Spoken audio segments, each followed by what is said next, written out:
you have content foundation and you have reading comprehension. You wouldn't have gotten this far if you didn't have it. Just utilize the one that's going to help you right now. Joya, back with another MCAT podcast. How are you doing today? I'm great. How are you? I'm doing excellent. I'm excited because with the science passages, something that we don't get in the cars passages are sets of discretes. And so we just finished up passage 3 of Biochem, and now we are on to our first set of discretes. And just for clarification and remembering, is that the same kind of structure every student's going to get, is for at least for Biochem, is 3 passages and then 1 set of discretes and then some more passages, another set of discretes? Is that the same every time? Yeah, I think so. I think it just keeps coming back. There's usually like 2 discrete groups in the science passages in general. This is true for Chem Phys and Psych Soc as well. You'll see that passage, a set of discretes, and it's usually the same number of discretes as you would have in a passage question. So you usually see like 3 to 4 questions per passage. You'll see like 3 to 4 discretes per discrete chunk. Okay. And then for lying to yourself, we do a lot of lying to ourselves on this test. We close our eyes at the end of the passage for 3 seconds. That one's done. We know what's coming up with a set of discretes. How do you approach the discretes differently than passages? So I thank the discretes for existing because it's a break for me from the reading comprehension. And I kind of treat it the way that I treat running. You're going to be so bored of running metaphors. I'm a distance runner. I run the New York Marathon every year, and it's a really obnoxious course because it has a lot of hills in it. So I treat the way that I run really differently when I'm on flat ground versus when I'm on a hill. And so for me in sciences, the hills are the reading comprehension passages because it makes me, I have to know content, I have to read, I have to interpret a figure. I find the passages harder than discretes for myself. So I'm in hill running mode when I'm on a passage. And then when I get to discretes, I say, okay, the course is leveling out a little bit. It's just me and my brain. There's no trick in the passage. It's just me and my brain. We're going into like pure knowledge mode. We're going into pure recall. And I like fire up the rocket boosters. And I sit there thinking that like, okay, we're gonna take the tempo up a little bit. I feel stronger going into this because I know it's just me and my brain, and there are fewer kind of pitfalls for me to stumble into where there are in reading comprehension for passages. What part of the MCAT is the downhill part of the course? Psych Soc. All right. I come into Psych Soc and I'm like, yeah, last 2 miles, I got this. That's probably my favorite section because I find the passages also just kind of interesting and fun. I think people are so weird.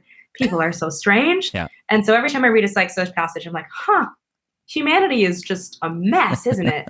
And I feel engaged. So I'm thankful that comes at the end. That's for me personally. But I'm also a last mile runner. I'm the person who like gets a second wind in like the last 2 miles of a marathon, and I feel super psyched. So here I'm like, all right, we got a flat moment. We can kind of ease up on the reading comprehension, discerning, parsing things apart, brain, content mode.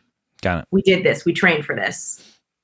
All right. I like it. Let's see how we can get into our kind of level running here today with our discrete section. So, discrete question 14. The peptide bond that forms the backbone of proteins is especially stable because it, A, consists of a triple bond, which is significantly stronger and more stable.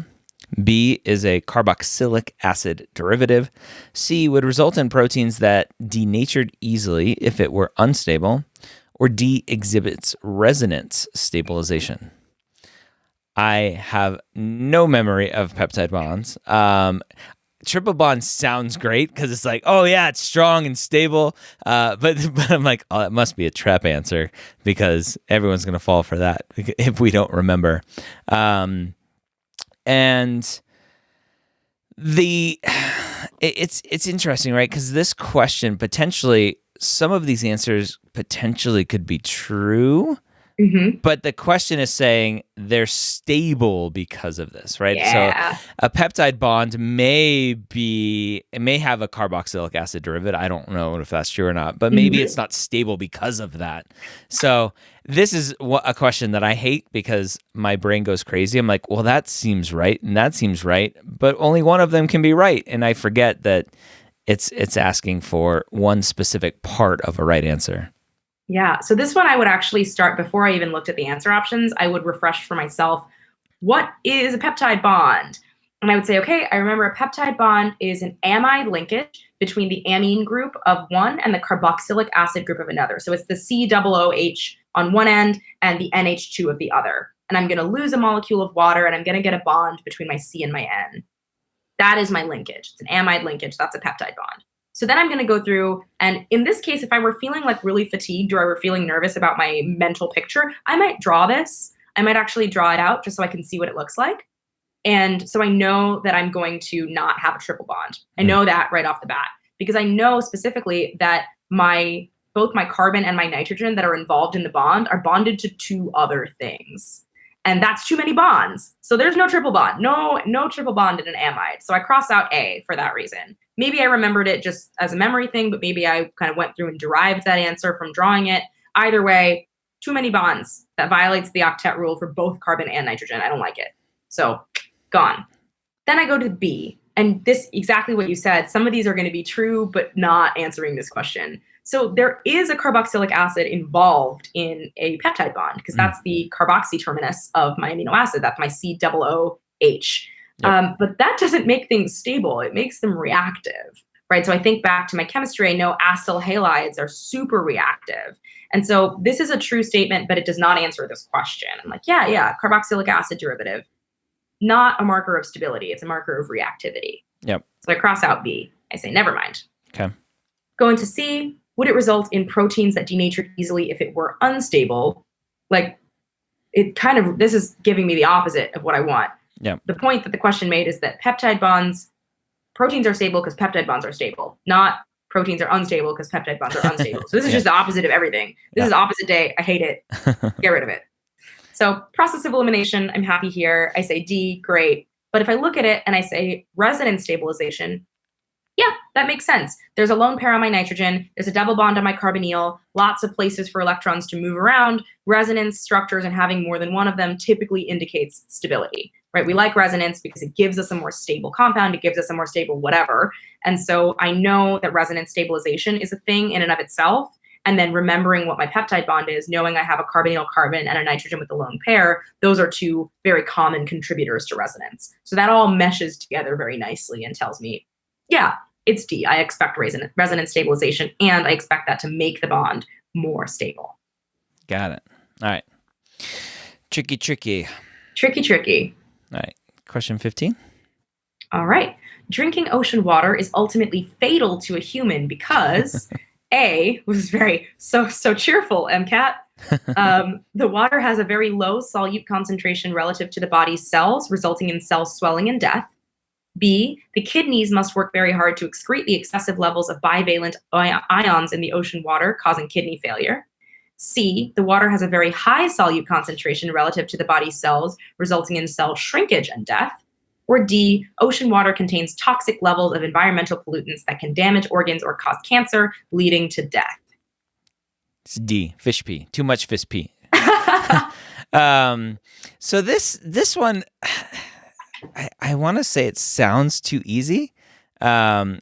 It has lots of salt and more than what our bodies are used to. Mm-hmm. And so it has a very high solute concentration, and our cells are going to shrink and die if we drink too much of it. It seems too easy, but I think that's the answer. Yeah, that's where I would go. This is my I feel like this takes me back to middle school, where they gave us potatoes and we put them in salt water and regular water, and then we watch them swell up or shrink. This is that hypertonic, hypotonic, isotonic solution question. It's saying what happens when you stick a cell in a solution that has way, way more solute than it does. Yeah. Ocean water is salty. So that's where I would go. But for good measure, I would probably go through, because I'm an anxious person, I would say it's not a low solute concentration. That's the opposite. I cross out A. That would make water, the definition of what would happen is correct, but that's just not what ocean water is. Yep. So it's true that cell swelling and lysing could happen if I went into a very low solute concentration, but that's not salt water. Correct. So I cross out A. I hate A. Then I look at B. Kidney working hard sounds right, but then I get to bivalent ions. Mm-hmm. But in salt water, I have sodium and chloride, which are monovalent ions. Mm. So that's a very nitty gritty detail kind of wrong answer. C is the one that my eye went to. I said, that makes sense. I feel still very happy about that. and toxic levels of environmental pollutants. That's very specific to where you are in the ocean. Like, am I just chilling in a really nice part, a really well-kept area in Hawaii, or am I near Garbage Island? So it didn't tell me that. Yeah. It just said drinking ocean water in general. Yeah. And so I'm going to go with C. Yeah. I feel confident about C. Is this during an algae bloom? We don't know. Right. Like, are we filming a Dawn commercial where they have an oil spill and some little ducks getting scrubbed? Like, there's too much variance in pollution in different parts of the ocean. Yep. Got it. All right. Love it. Ooh, I love easy ones. All right. Question 16. In prokaryotes, genes can exist as operons that are transcribed into polycistronic mRNA containing multiple genes in a single transcript. In eukaryotes, transcripts exist only as monocistronic mRNA containing a single gene. What fundamental genetic difference is responsible for this distinction? Ooh, all right. Ooh. So we gotta bring up our genes and RNA and what that looks like and transcription and all that fun stuff. So A, mRNA is transported outside of the nucleus in eukaryotes. B, prokaryotic mRNA has the 5-GTP cap. C, prokaryotic ribosomes differ from eukaryotic ribosomes. And D, in eukaryotes, each gene has its own transcription initiation site. Oh, Lord. Yeah. I know about mRNA outside of the nucleus just because of the coronavirus vaccine. Yeah. But is that different in prokaryotes versus eukaryotes? I don't remember. And so that's answer choice A is hard. I don't remember any of this stuff.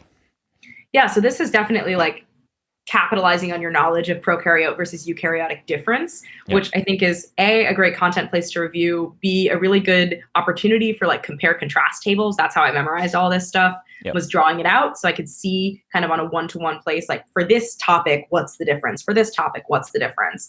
And the thing in my head that's really important is prokaryotes do not have organelles that are membrane bound. Not a single one is there in a prokaryote. So there's no nucleus. So there is no mRNA being transported outside of the nucleus in a eukaryote. But I don't think that has anything to do with the number of genes per transcript.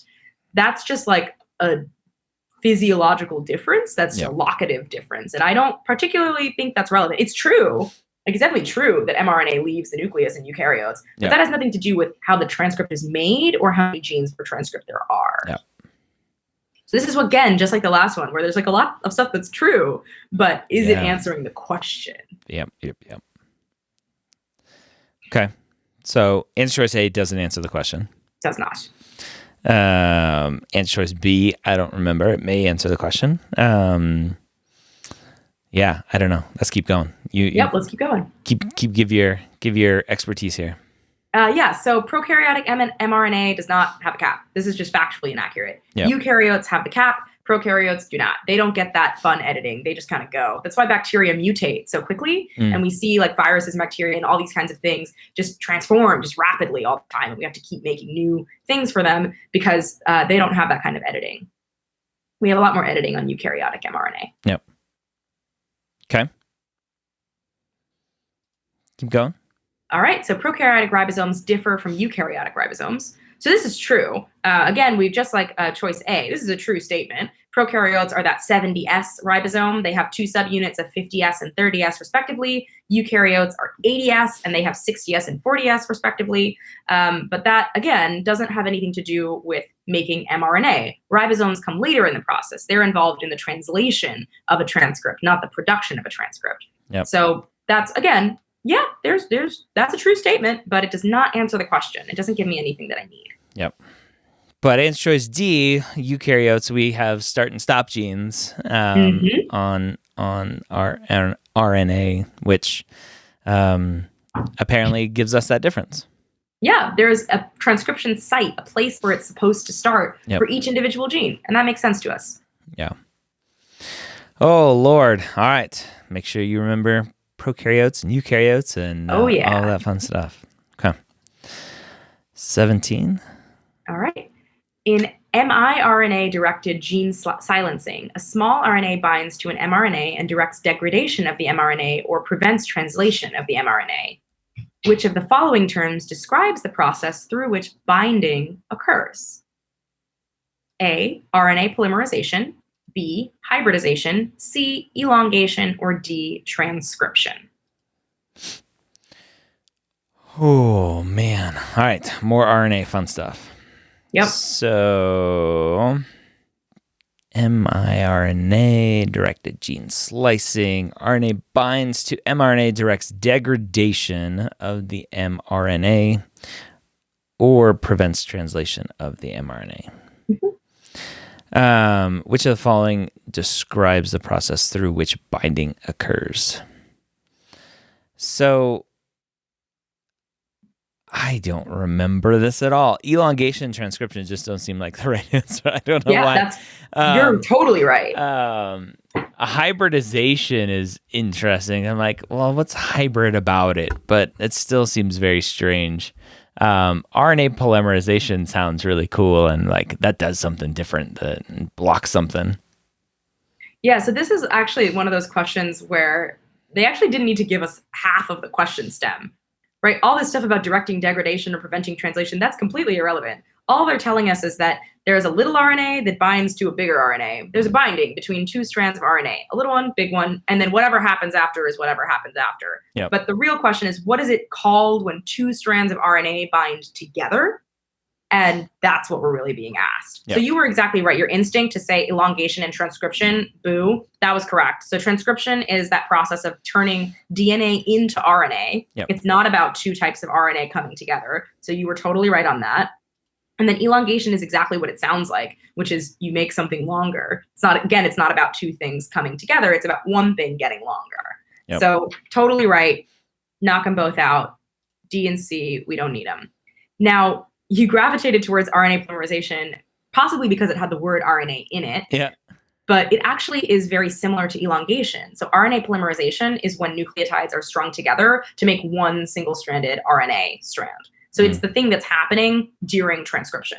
So the RNA strand is being polymerized. There's adding. That's what polymerization in general means, is when you add little things together to form one thing. You add your monomers to form your polymer. Yep. And so that is, again, not about two complementary strands joining. It's just about the one strand getting made. Got it. So we come back to hybridization. That sounds confusing because I think it makes us think of orbital hybridization.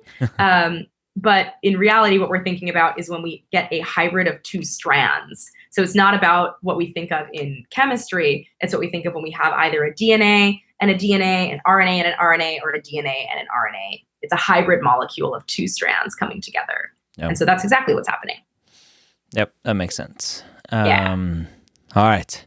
So discretes, maybe for some, it's a relief. For me this time, not a relief. And I just ran up a bigger hill. So that happens. that happens. What do you do? Again, I love talking about mindset here, and especially because you like to talk about it, seems like, is the discretes are usually a reprieve for students of like, okay, now it's just relying on content for the most part. And yeah, the questions, I still have to make sure I read it properly and read the questions properly. So there's still some reading comprehension and analysis part of it. But a lot of it is still leaning on my foundation of science knowledge. If I get kind of beat up in a discrete section when I'm supposed to kind of take a break during those, how do I keep going? Like, I just want to stop, and I'm like, this is my time. Like, if I can't even get the discrete questions right, I should void my test. No, don't do it. Don't void. This is I have like such a like huge reaction when someone's like, I'm gonna void. I'm like, don't void. Unless your computer crashed, unless like King Kong burst through the window and stole your computer while you were taking it, don't void. Don't void, because you are mad at yourself because you took a really hard test. I was mad at myself. I walked out. I was like, I got 0 questions right. I'm going to go home and cry. And I did. I went home and cried. But I didn't void because I knew that my like emotional response to a really challenging test was not actually indicative of how I did on it. Let the score tell you how you did. Don't void just because a discrete section went bad. I think the trick there is just to tell another lie.